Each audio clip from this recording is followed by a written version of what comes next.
اعوذ باللہ السمیع العلیم من الشیطان اللعین الرجیم بسم اللہ الرحمن الرحیم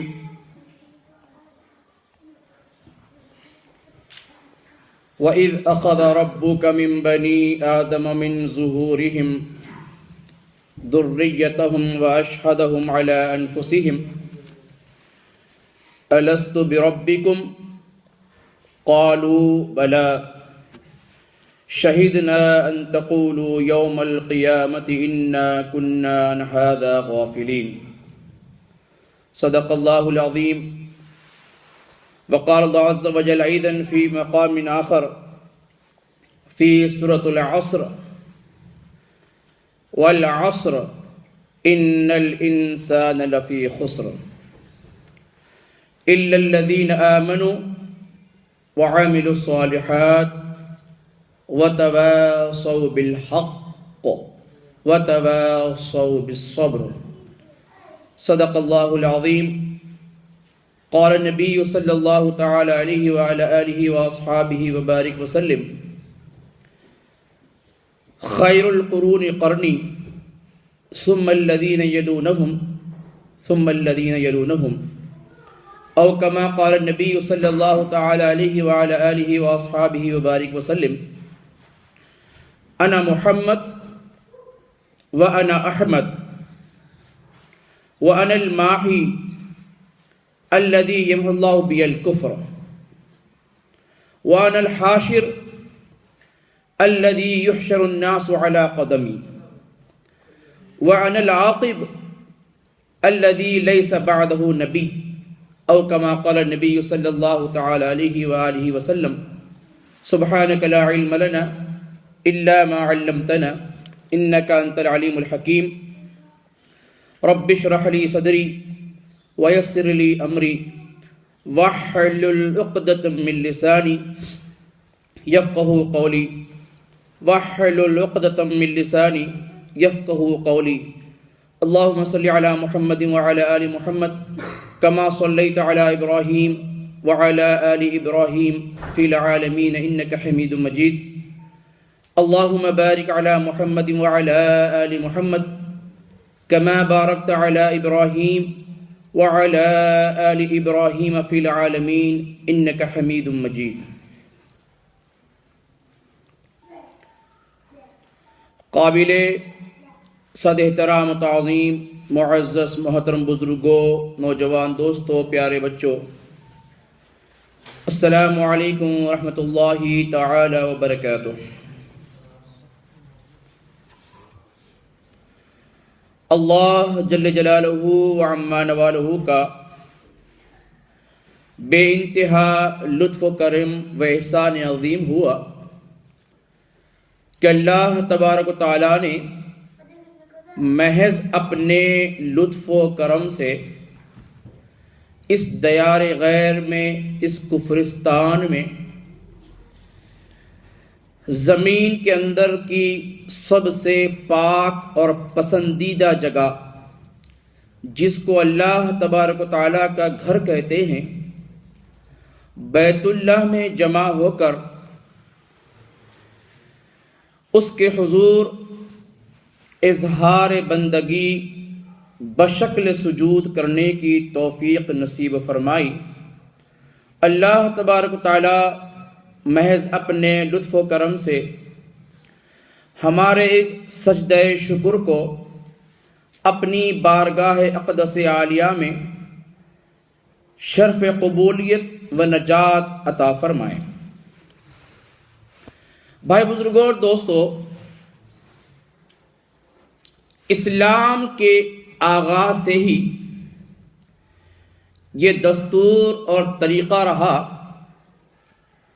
کہ جب کبھی دین کی نسبت سے، توحید اور رسالت مآب صلی اللہ علیہ وآلہ وسلم کی نسبت سے جب کبھی کسی کو بلایا جاتا تو یہ صرف اسلام کے اندر ہی نہیں بلکہ اسلام سے پہلے کی بھی یہ روایتیں ملتی ہے کہ لوگ اللہ کی طرف متوجہ ہونے کے بجائے دنیا کے اندر مشغول رہتے اور دنیا کو فوقیت دیتے، دنیا کو اہمیت دیتے، اور یہی وجہ ہے کہ سورۃ نوح میں سیدنا نوح علیہ السلام نے اللہ تبارک و تعالیٰ سے یہ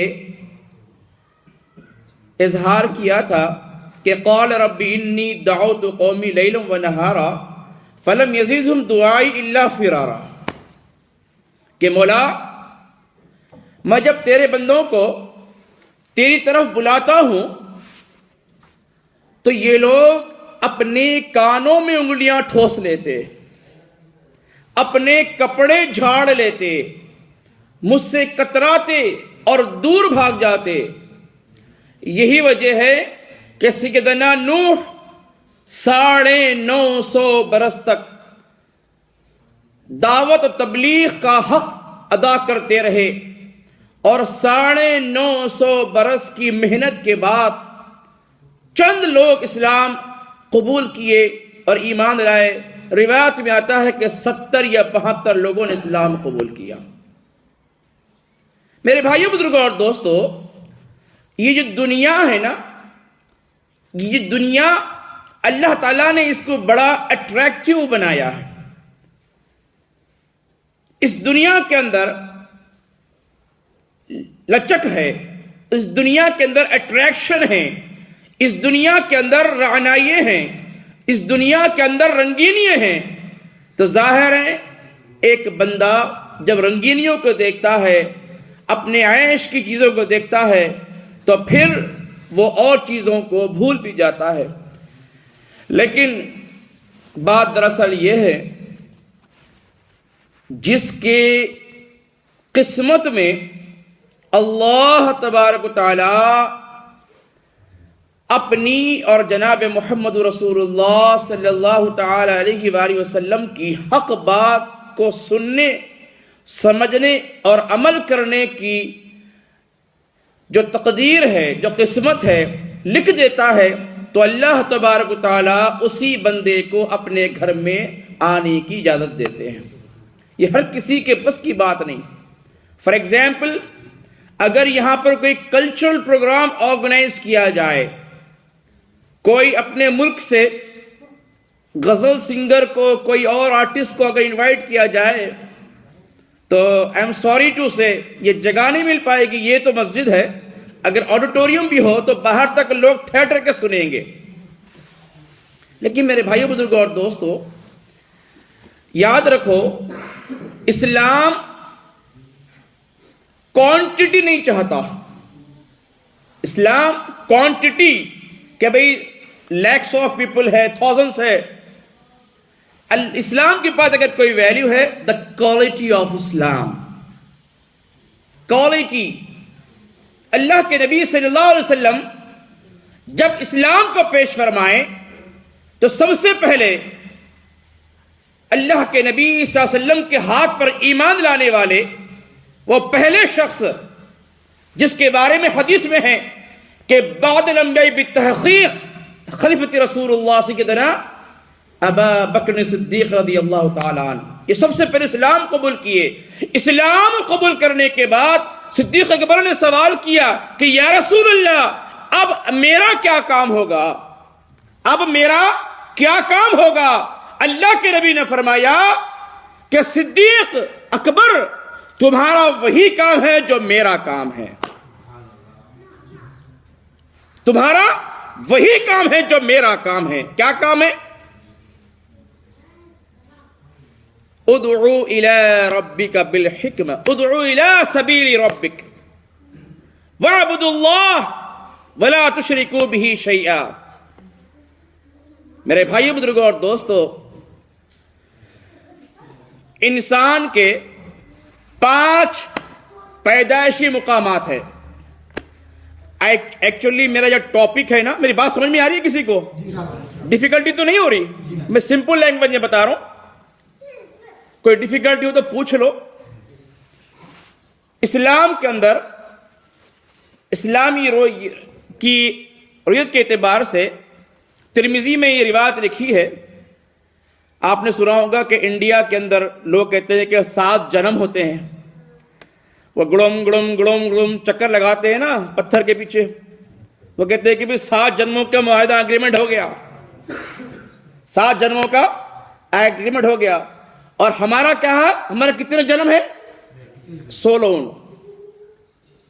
لیکن یہ بھی ہے والبعث بعد الموت، یہ تو ہے نا کانسیپٹ، لیکن آپ جانتے ہیں کہ ہم اس دنیا میں آنے سے پہلے کہیں اور بھی تھے۔ آپ کو پتا ہے کہاں تھے؟ اب آپ اٹلی میں ہیں نا، اٹلی میں ہیں، اس سے پہلے آپ بنگلہ دیش میں تھے، آپ پاکستان میں تھے، آپ افریقہ میں تھے، آپ مصر میں تھے، آپ کسی ملک میں تھے نا، تو ویسے ہی اس دنیا میں آنے سے پہلے آپ کہاں تھے؟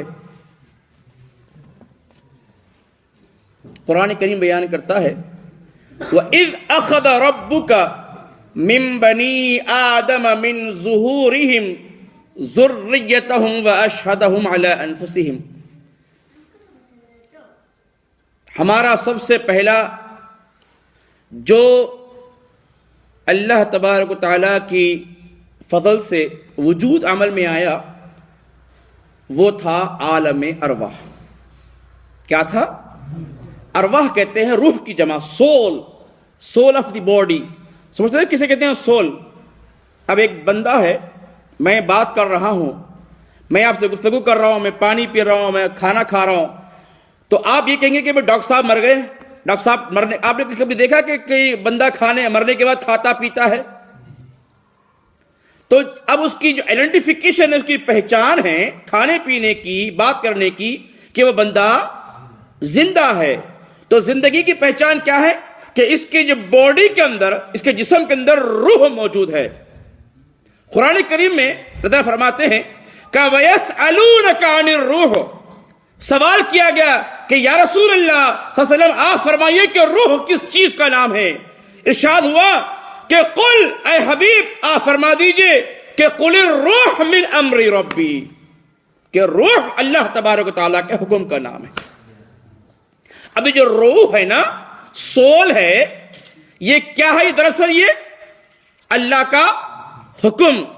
تو سب سے پہلے جس طرح سے ابھی ہم یہاں پر گیدرڈ ہوئے، جمع ہوئے ہیں 25-30 جتنے بھی لوگ ہیں، اس سے پہلے اللہ تبارک و تعالیٰ کے اس مقام پر جہاں پر تمام دنیا کے انسانوں کی روحوں کا مسکن ہے، روحوں کی رہنے کی جگہ ہے، اس کو کہتے ہیں عالم ارواح۔ نام سنا ہوگا نا، عالم ارواح۔ عالم ارواح کے اندر اس کو قرآن بیان کرتا ہے، عالم ارواح کے اندر اللہ تبارک و تعالیٰ نے ایک جلسہ آرگنائز کیا، ایک اجتماع منعقد کیا، اور اس اجتماع کے اندر آج کے زمانے کے اللہ تبارک و تعالیٰ کو ماننے والے بھی، اللہ تبارک و تعالیٰ کے منکر بھی، جناب محمد رسول اللہ صلی اللہ علیہ وسلم پر ایمان لانے والے بھی، اور آپ کے ایمان سے انکار کرنے والے بھی، تمام سیدنا آدم صفی اللہ سے لے کر اس دنیا کا جو آخری انسان پیدا ہوگا، وہ تمام کے تمام انسان عالم ارواح کے اندر جمع تھے۔ اللہ تعالیٰ فرماتے ہیں کہ وَإِذْ أَخَذَ رَبُّكَ مِن بَنِي آدَمَ مِن ظُهُورِهِمْ ذُرِّيَّتَهُمْ وَأَشْهَدَهُمْ عَلَىٰ أَنفُسِهِمْ، کہ اللہ تبارک و تعالیٰ نے سیدنا آدم صفی اللہ کی پشت سے ساری دنیا کے انسانوں کو باہر نکالا۔ جب سب جمع ہو گئے، اس کے اندر اللہ کے نیک لوگوں کی روح بھی شامل، اللہ کے ولی کاملین کی روح بھی شامل، اللہ کے دین کے لیے جہاد کرنے والے شہداء کی روح بھی شامل، صحابہ اکرام کی روح شامل، یہاں تک کہ تمام کم و بیش جو انبیاء تشریف لائے دنیا کے اندر، تمام نبیوں کی روح شامل۔ جب تمام لوگوں کی، انسانوں کی روح جمع ہو گئی، ارواح جمع ہو گئی، تو اللہ تبارک و تعالیٰ نے بنفس نفیس تمام ارواح کو مخاطب کرتے ہوئے ایک سوال کیا تھا، ایک سوال کیا تھا جس کو قرآن بیان کرتا ہے۔ وہ سوال کیا تھا؟ الست بربکم، الست بربکم، کہ کیا میں تمہارا رب ہوں؟ اچھا ایک بات، آپ اللہ تعالیٰ کے کتنے نام ہیں؟ قرآن میں ہے کہ وَلِلَّهِ الْأَسْمَاءُ الْحُسْنَى فَادْعُوهُ بِهَا، اللہ تعالیٰ کے اچھے اچھے نام ہیں، اس کو اچھے نام سے